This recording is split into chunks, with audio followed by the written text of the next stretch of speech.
जम्मू कश्मीर में तीसरे चरण की वोटिंग आज 40 सीटों पर होगा मतदान। बीजेपी कांग्रेस में कांटे की टक्कर, कई दिग्गजों की साख दांव पर। जम्मू कश्मीर विधानसभा चुनाव के तीसरे चरण का आज मतदान है, जिसके लिए सुरक्षा के कड़े बंदोबस्त किए गए हैं।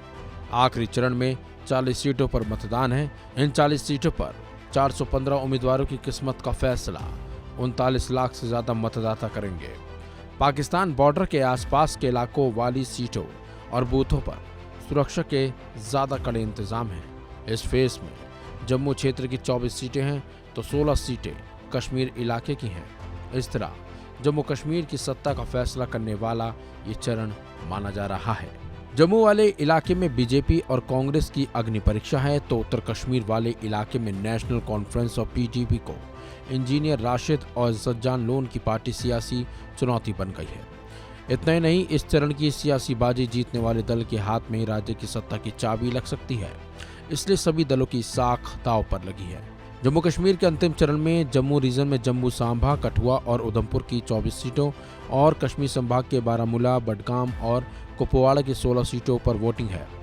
जम्मू क्षेत्र की 24 सीटें, उसमें उधमपुर पश्चिम, उधमपुर पूर्व, Chenani, Ramnagar, Bani, Billawar, Basohli, Jasrota, Kathua, Hiranagar, Ramgarh, Samba, Vijaypur, Bishnah, Suchetgarh, R S Pura, Jammu south, Bahu, Jammu east, Nagrota, Jammu west, Jammu north, Marh, Akhnoor और छम्प सीट है।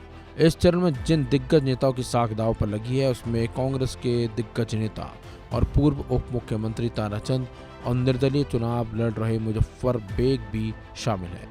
पूर्व मंत्री सुरजीत सिंह सलाथिया, राजीव जसरोटिया, श्यामलाल शर्मा, रमण भल्ला, पवन गुप्ता, डॉक्टर देवेंद्र मनियाल, चंद्र प्रकाश गांगा। इसके अलावा सांसद इंजीनियर राशिद के भाई अरशद और अफजल गुरु के भाई एजाज गुरु का भी इम्तिहान इसी फेज में है। इस चरण में जम्मू क्षेत्र की 24 तो कश्मीर रीजन की 16 सीटें। इस तरह से कश्मीर रीजन से ज्यादा जम्मू क्षेत्र की सीटों पर वोटिंग है। उत्तर कश्मीर की सियासत में मुस्लिम वोटर अहम है, तो जम्मू में हिंदू मतदाताओं की मुख्य भूमिका है। जम्मू रीजन में बीजेपी और कांग्रेस के सियासी भविष्य का फैसला हिंदू वोटर ही करेंगे। तीसरे चरण की जिन 24 सीटों पर मतदान है, उनमें 17 सीटों पर बीजेपी ने 2014 में जीतने में सफल रही थी। ये सभी सीटें रीजन जो है उनका जम्मू ही रहा था। कश्मीर रीजन में बीजेपी का कोई प्रभाव नहीं है, जिसके चलते पार्टी का पूरा दारोमदार जम्मू रीजन और हिंदू वोटर्स पर टिका हुआ है। फिलहाल ये तो परिणाम ही बताएंगे कि जनता का साथ किसे मिला और जनता ने किसे नकार दिया। इस खबर में बस इतना ही। अपडेट्स के लिए बने रहिए वन इंडिया हिंदी के साथ।